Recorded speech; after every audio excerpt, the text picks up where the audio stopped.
व्यक्ति को जब अपने प्रेम को खो देने का भय होता है तो वो अपने प्रेम को इतना कस के पकड़ के रखता है कि प्रेम को ही पीड़ा होने लगती है। प्रेम पा तो लेता है, किंतु उसे कैसे सहेजना है ये जब उसे नहीं समझ आता तब वो उस प्रेम पर स्वामित्व पाने का प्रयास करता है और यहीं जन्म लेती है असुरक्षा की ये भावना,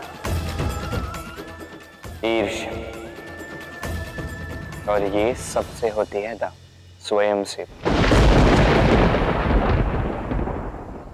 और क्या ये जानने के लिए राधा को इस प्रकार प्रतीक्षा करवाना आवश्यक था कान्हा? हाँ दव, कुछ बातें मुझे भी तो समझनी होंगी ना दव। कल मैं देखने गया कि राधा ठीक है या नहीं।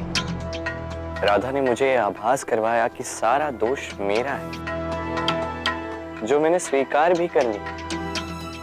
मुझे तो ऐसा भी प्रतीत हो रहा था कि कदाचित सब कुछ ठीक हो गया, किंतु जैसे ही मैं वहां से जाने लगा तभी विशाखा की चाल तो काम कर गई। अचानक ही कृष्ण के व्यवहार में इतना अंतर, और अभी उसने स्वयं कल मिलने की योजना बनाई। दो राधा ने ये सारा खेल, ये सारा अभिनय केवल मुझे दोषी होने का आभास करवाने के लिए किया, ताकि मैं ग्लानि भाव से भर जाऊं और फिर उसके पश्चात अधिक से अधिक समय उसी के साथ व्यतीत करूं। दो राधा मुझे वश में करना चाहती है। उसके आंखों पर ईर्ष्या की पट्टी बंधी है और उसकी यही वास्तविकता देखने के लिए मैं उसे इतनी देर प्रतीक्षा करवाता। किंतु फिर भी इन सब बातों से ईर्ष्या का क्या संबंध कान्हा? जब एक लंबे वियोग के पश्चात दो प्रेमी एक दूसरे से पुनः मिलते हैं तो सबसे पहला भाव जो उनके मन में आता है वो ये कि कैसे एक क्षण के लिए भी अपने प्रेमी को स्वयं से दूर न जाने दो, कैसे अपने जीवन का एक एक क्षण अपनी प्रेमी के साथ बिता। प्रयास ये रहता है दाऊ, इन दो प्रेमियों के मध्य में कोई भी ना आ पाए, और जब ये नहीं हो पाता तब जागती है ईर्ष्या। वही ईर्ष्या दाऊ जो राधा के मन में अभी जाग रही। तो कहो अब हम करें तो करें क्या?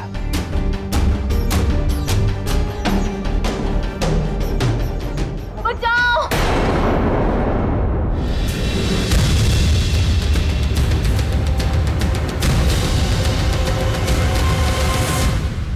बचाओ! बचाओ! रक्षा करो मेरे।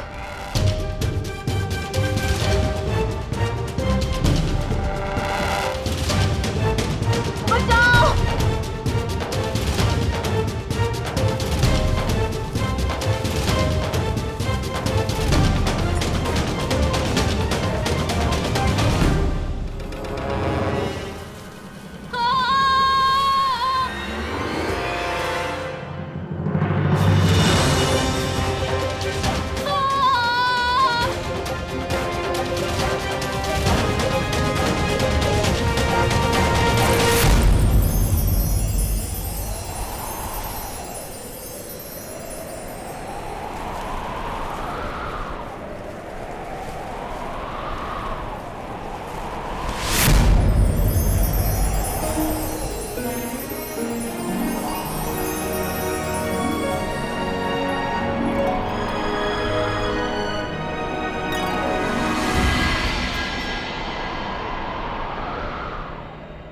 चिंता मत करो, अब तुम सुरक्षित हो।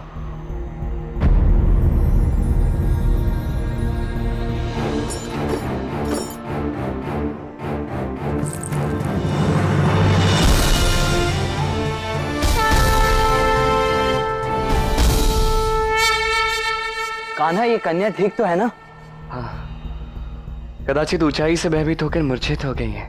इसे शीघ्रातिशीघ्र उसके घर पहुंचाना होगा था। किंतु ये हैं कौन? ये यहाँ अपने काका से मिलने आई हैं। बरसाना के मुखिया वृषभान जी इनके काका हैं। हमें इन्हें वहीं ले जाना होगा। वृषभान काका? उन्हें तो हम जानते हैं। हम आप दोनों को वहां ले जा सकते हैं। क्यों कान्हा? अब दाऊ तनिक सहायता कीजिए ना। नहीं नहीं नहीं नहीं कान्हा, मैं किसी पराई कन्या को हाथ नहीं लगाऊंगा। अरे इसे तो तुम ही ले जाओ, मैं इन्हें ले जाता हूँ।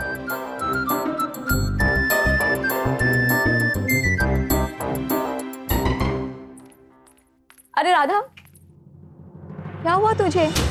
तू इतनी क्रोधित क्यों है? नहीं विशाखा, मुझसे कोई बात मत करना। ठीक है, नहीं करती बात, किंतु तेरा मुख सब बता रहे।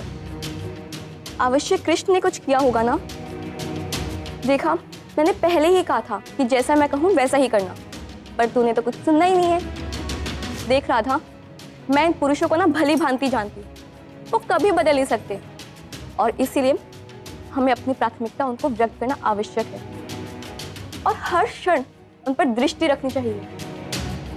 और यदि उनकी दृष्टि बदले ना, तो तुरंत पता लगा लेना चाहिए कि क्यों। मैंने सोचा था कि कृष्ण ऐसा होगा ही नहीं।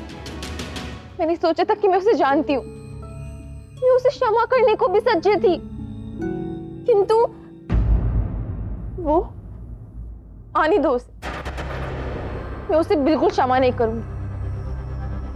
मेरे सामने विनती भी करे तब भी क्षमा नहीं करूंगी। मेरे विचार से ऐसा कुछ नहीं होगा राधा। कृष्ण कोई क्षमा नहीं मांगने वाला। देख,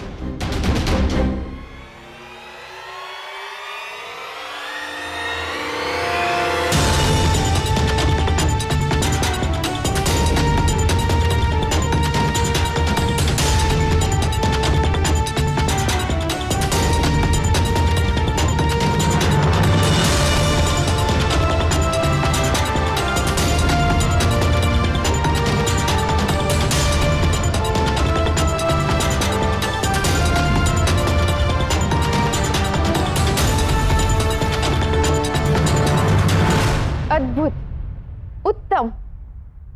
क्षमा तो तब मांगेगा ना जब दूसरी लड़कियों की सहायता करने से समय मिलेगा।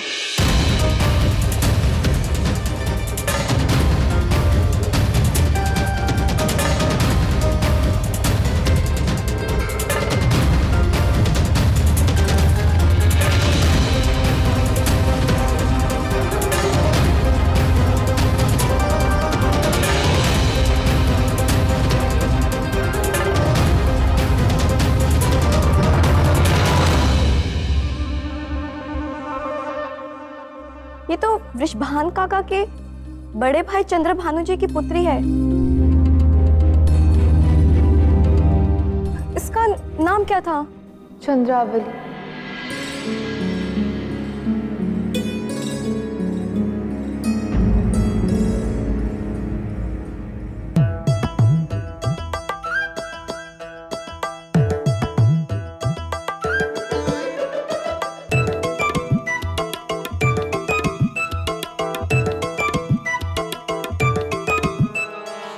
चंद्रावली,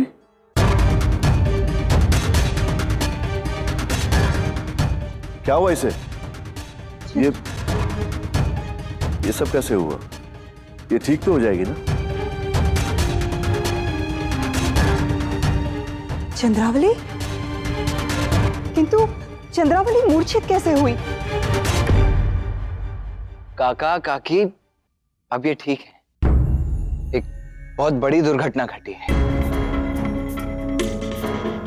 वो तो अंतिम समय में कान्हा ने आकर इनकी प्राणों की रक्षा कर ली, अन्यथा बहुत बड़ा अनर्थ हो जाता। हमें वैद्य जी को बुलाना होगा। अरे काका, चंद्रावली आपकी भतीजी है, उसे भला मैं कैसे कुछ होने दे सकता हूं?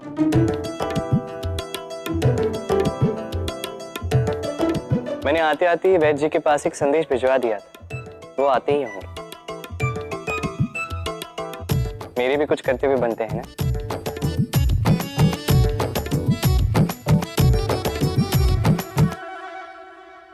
बहुत बहुत धन्यवाद, तुमने अपना कर्तव्य कर दिया। बहन मेरी है, हम सब मिलकर संभाल लेंगे, तुम जाओ। नहीं नहीं, ऐसे कैसे? हम कैसे जाएं ऐसे? हाँ,